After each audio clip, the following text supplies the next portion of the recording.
Good morning. Welcome to the Back to Briefcase series, the last one for the fall semester. So we're happy this morning to welcome Justin Wright to join us. He is actually a human capital management analyst at Goldman Sachs and works with the global business partners and divisional C-suite teams across 6 different Goldman divisions. But I knew Justin back when he was an MIS major at Utah State in the Hudson School of Business. Before joining Goldman Sachs, Justin had completed 4 different HR internships, including, I think, a seed internship in Lima, Peru, where he was able to utilize his minor in Spanish. He received multiple offers as a student and dealt with some of the topics that we're going to address today as a student. And then now in the human capital world that he works in, he's seeing the other corporate side of that coin. So we'd like to welcome Justin Wright. And if he were here in person, we'd give him a round of applause. Thank you very much, Maren. It's a pleasure to be here. I'm very excited. Got to represent my Aggie heritage with this shirt, and I am excited to dive into this stuff. So thanks so much for having me. So yes, we are chatting through kind of what's on the table when you have multiple offers and how to handle those and how to do it in both, I think, a professional and intentional way is what I would say. And I think, first of all, I'll take it from the student side. So I did indeed have a couple different offers a few different times throughout my undergraduate experience in which I had accepted an offer and then maybe heard back from a company later that I had interviewed with. They had extended me an offer after I had committed to the organization. For example, I did an internship at Goldman Sachs, and shortly after I had committed to that internship, Amazon had extended me an offer as well.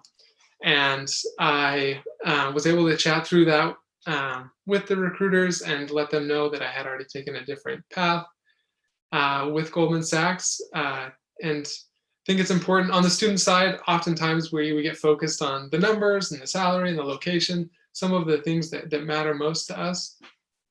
And those are critical things to be cognizant of as a student. But also it's critical to keep a recruiter in the know of how you're dealing with offers. So I also had an outstanding application at Google during the same time period. And that one, unfortunately, I didn't ever get the chance to fully move forward with.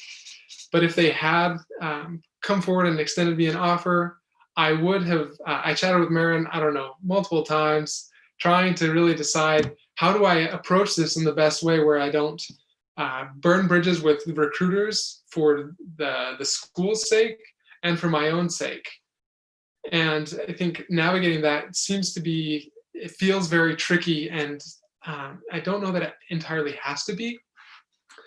I think really recruiters go out of their way to do a great job of being very personal, and they typically don't just send an email saying, hey, congratulations, you got a job offer. They call you, they talk to you about it.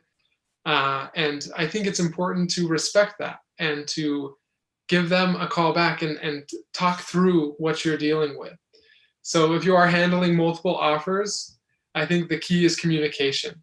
In one of the other experiences I had, I actually interned with a construction company, and I had interviewed and chatted with Icon Health and Fitness about doing an internship one summer with them, but they said there weren't any spots. So I went and joined this construction company in an HR position with them. And as I worked, I think I was there for a week after I had started. Icon gave me a call back and said, actually, we had a spot open up if you want to come and intern.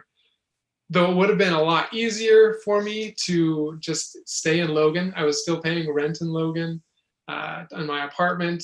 I traveled back and forth like every weekend, and I had worked out some accommodations to stay in Salt Lake where the other internship was based.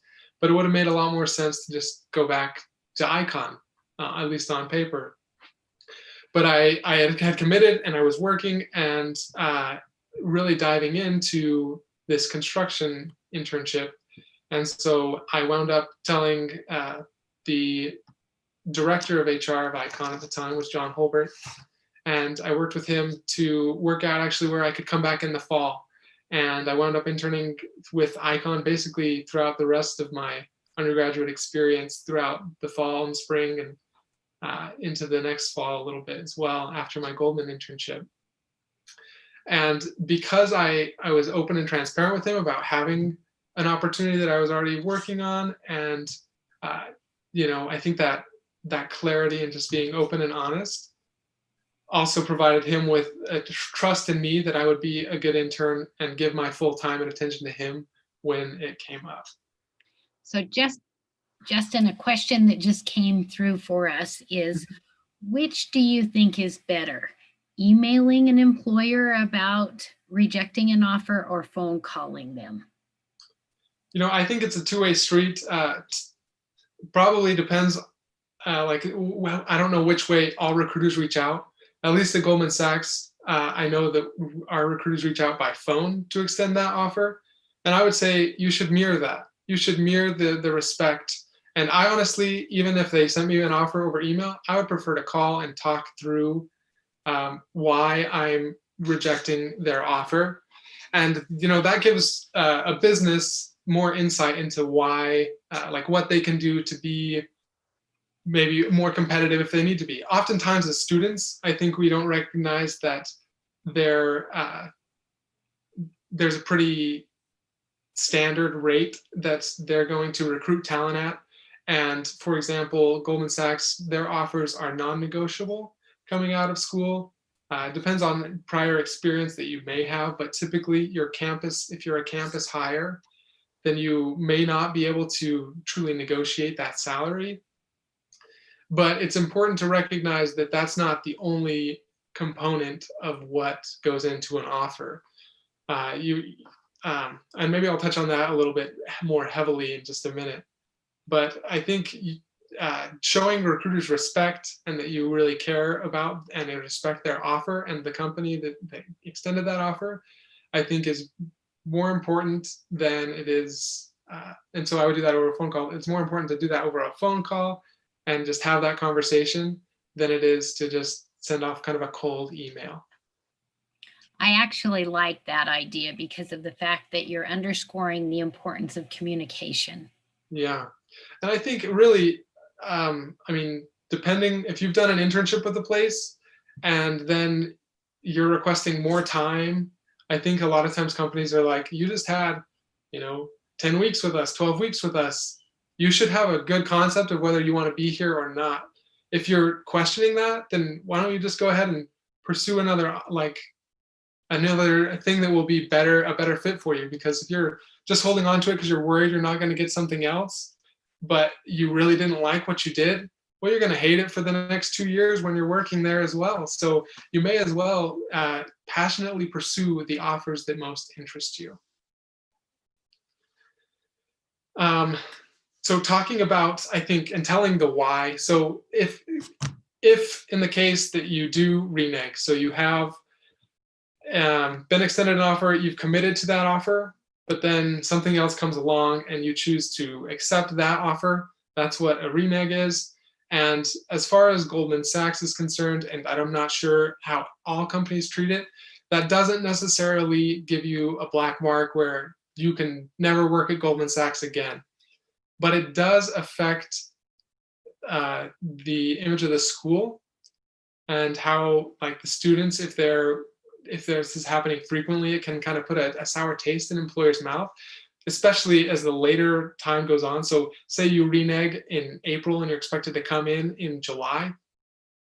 The business, so on the corporate side, not only is it just a formality, a nice thing for the recruiter to know, the business is counting on having your extra headcount and having that person working in that role, and to be able to have the recruiter deliver to the business, the individual, it becomes a lot more challenging. And so it really does a disservice to the school, to the recruiter and to the business function that you would be working in. I mean, I know that my team, for example, is a little shorthanded right now because we had a campus hire renege pretty late in the game, and it just has put a lot of extra stress on us as workers to cover more areas and to have to do things as we try to bring in a different recruit that has been a little more challenging to fill. Like I was talking about with as far as offers go, I think salary negotiation, you never know if something's negotiable or not if you don't ask. So no matter what the offer is, you should always ask, is that negotiable? And though they may say, as I mentioned, Goldman Sachs, their salaries are not necessarily negotiable coming out of undergraduate or even like an MBA into their program, those are pretty set. But it's important to recognize that salary is not the only compensation factor.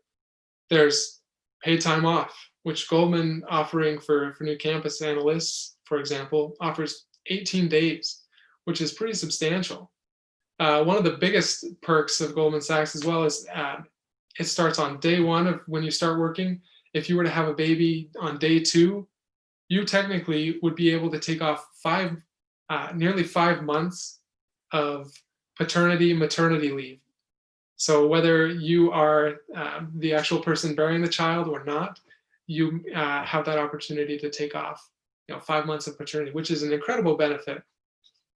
That's a very large sum of time. Additionally, there can be other factors like, what's the employer match for 401k? How does that all work? What's their insurance like? Some of these things don't kind of churn in your mind as a student as often, but they become more and more like relevant and important as you do become a little older in your career. I mean, potentially you're writing I'm under 26 and I'm able to use my parents' insurance for now. And that's a great thing. But eventually that does come to an end, and it's important to recognize you want a company that's going to have good care for you and good opportunities as well. And beyond that, bonuses, every company will have different bonus structures and how they handle it. Financial services, obviously a bonus makes up a large contribution of your total compensation. So Justin, in your experience in the human capital division, what would you say are the biggest no-nos for offer negotiation? Great. I think the biggest thing is, a biggest no-no would be not communicating, not responding. If you are like hesitant to accept an offer, but as you're like, maybe you're navigating, still waiting on some other people to come back or other interviews that you're having, if you don't communicate and you're just leaving, like letting the kind of ghosting, you might say, the recruiter, that I think is probably the biggest no-no, is like, if you don't communicate, then you're really kind of hurting the recruiter's image of you and potentially of the school. And it doesn't really help you actually get more time if you are considering other offers. So I would say that's the number one for sure biggest thing, is not being open and communicating, because you're going to have those tough conversations going forward. So you may as well start having them now. Interestingly enough, I remember 10 years ago when I started as a career coach at Utah State University, Goldman would send out a FedEx package giving the offer, and you had like 3 days to sign it and return it. Do they still use that same format? No. Goldman typically will extend an offer verbally over the phone, and then you could accept instantly if you wanted right then on the phone call. Or if you don't and you say, I want to consider this, they give you 2 weeks as a campus hire at least to consider the offer. And I think that's pretty standard across, even if you're an experienced hire. So maybe you have worked for a few years and then are getting an offer. They give about 2 weeks time for you to decide what you want to do with that offer. At the end of that, then if you were to need more time and you're concerned about, other offers happening, if you don't communicate that, then it's going to be a lot harder to actually be able to work with them that way. So maybe you're still hoping that you have an offer from JP Morgan instead of Goldman, and you're waiting for them. Well, I think you just need to talk to your recruiter that way and say, hey, I interviewed the other day at this role, and I'm expecting to hear back from them maybe in 3 weeks. Can I get an extra week extension on this offer? Very good. So a question that just came in is, what strategies do you think are important for starting a negotiation? Great question. I think the most important thing is to try to understand from both sides where you're coming from. And to be able to do that, it requires honesty. Once again, this honesty and communication, I think, are the biggest things. So if you go in and you're kind of holding on to a lot of like things that you don't want to say because you're worried that they might not take it well, or that they, like, for example, maybe you want to be able to, if the offer is negotiable, maybe you want extra sum of salary. Don't fixate on just the number of salary, like of compensation. Maybe you want to say, like, you can talk about that, but if that isn't really something that they're going to move on, maybe you ask for more time off. If you can get a few more time, like days off, does that create a better solution for you and what you're really interested in?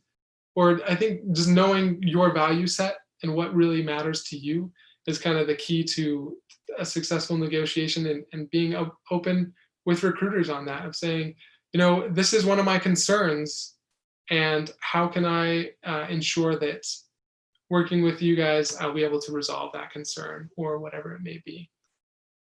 Hope that was helpful. So another question, do you think that working from home would be something that you could negotiate for in a job offer negotiation? Absolutely. I know, for example, the other day we had an individual pretty high up in one of the businesses I support that was being recruited by a private equity firm, and they're based out of like Washington, D.C., and they wanted him to come on. But one of the things was, he said, well, can I just work remote? Because he lives actually in Salt Lake City. And they said, yes, we'll let you work remote and we'll give you this bump in salary. And then Goldman, hearing that, was able to, because this employer, even though he was being recruited away, it was like by a headhunter, he was open with the business and chatted with them. And we were able to extend him kind of the same opportunity, and to stay at Goldman Sachs, stay in Salt Lake, and make the same amount of money that he would have made working remotely and doing those things. So, but you never know if you don't ask, once again. So you may as well ask, and if that is an option, then great. You can move forward with it that way. Whether it's work from home entirely, or whether that's a flexible work arrangement where maybe you go into the office occasionally or not. I think those are important questions to ask. And once again, you don't know if you don't ask, and you'll never, if you don't communicate that as a desire, then the company's not going to be aware of it. So how do you approach the negotiation situation without sounding arrogant? Good question. I think it's critical to know what you're worth. And potentially, if you're able to do that with other offers, like having competing offers and saying like, hey, I do have an offer from Chevron that's at X amount, and this offer from PepsiCo is here. I am being esteemed a little bit higher maybe at Chevron than I am at PepsiCo. Is there a way that I really am more passionate about PepsiCo's business and would really like to help out more? But I think I'm really stuck potentially on being able to do it at this wage or whatever it may be. So I think knowing your worth, and that can come from market research of like networking, quite a bit, and recognizing, here's what other people in the similar category are making. If you're able to make those connections in advance, be able to know more about the company and the people working there and kind of what their pay ranges are, I think that gives you all the more advantage to be able to speak to where you're able to actually go and not sound arrogant. You'll sound informed. Very nice. So Hazur, one of our international business students, asks the questions, can we renegotiate on internships, or is that a big no-no? Once again, you don't know until you ask. So potentially, yes. It definitely depends on the institution, whether they will negotiate on them or not. It never hurts to ask and to open up that dialogue. And if they're willing to have it with you, then great, you can chat through it. I don't think any recruiter is offended by someone asking questions. So go ahead, ask the questions, and worst they can say is no, we don't negotiate on it. And you can see, well, what other benefits are there besides just, X? And they can rattle off some of those other benefits that maybe you don't initially think of when you think of what your offer entails. So Justin, a final question, since we're coming up on the noon hour. What would you say would be the appropriate way for a student to ask for more time to consider an offer? Excellent. I know I feel like I'm sounding like a broken record, but communication is just honestly the name of the game when it comes to either negotiations or managing offers. So if you are requesting more time, you need to have a reason for it. You need to be able to talk to that why and over communicate it. Why do you feel like you need more time? Do you feel like you don't have enough understanding of what the business is all about, what your role is going to look like? Does the recruiter need to connect you with someone that works in a similar role that can kind of talk you through a day in the life a little bit more? I'm sure recruiters, if they're interested in extending you an offer, they want to help you feel comfortable in your decision. And they know wherever you feel most comfortable, you will most succeed. And that's going to drive your success as an individual, which in turn builds the success of the business. And so I think just having that candor of being able to talk through, here's what my concerns may be about this offer, and maybe I am still interviewing in these other places, and here's why I'm interviewing in those other places, compared to just being able to go with your offer. Over communication is key. I don't think it's going to hurt you. They're not going to be like, oh, so you actually are interviewing at our competitor. We rescind the offer. That's not how companies work. They want you, obviously, as a talent, as top talent, and so they're going to compete to have you. And so whether that means you need more time, I think it's just asking for more time and being able to have a solid reason behind it. Of if you're just wanting more time so you can hold on to something for as long as you can, if nothing else better comes around. Once again, I go back to what I said a little bit earlier, that pursue something that you're actually more passionate about than just going with, it's like dating, right? You don't want to be anyone's second choice. You don't want to be the fallback company or the fallback boy, girl, whatever it is. You want to be the top choice. And so recruiters want to hear that as well. They don't want, if you're hesitant because you don't like the fit 100% or things that way, then go and find a fit that you are passionate about and that will be your number one. Great advice. So I love the fact that Justin exemplifies the traits that he communicated to you today. He showed that example of professionalism and ethical behavior as he approached employers. He did understand the importance of communication. If you would like to connect with Justin on LinkedIn, he's a great mentor for you through navigating offers and situations that you might come into. You can also reach out to your career coaches for information regarding salary ranges. It's important, like Justin said, to know your value and know based on the position that you're interviewing for what the typical salary range that you could expect. So utilize great resources like Justin, and we appreciate the time he spent with us today and your career coaches. So thank you and good luck on negotiating offers. Thank you very much for your time. Appreciate it.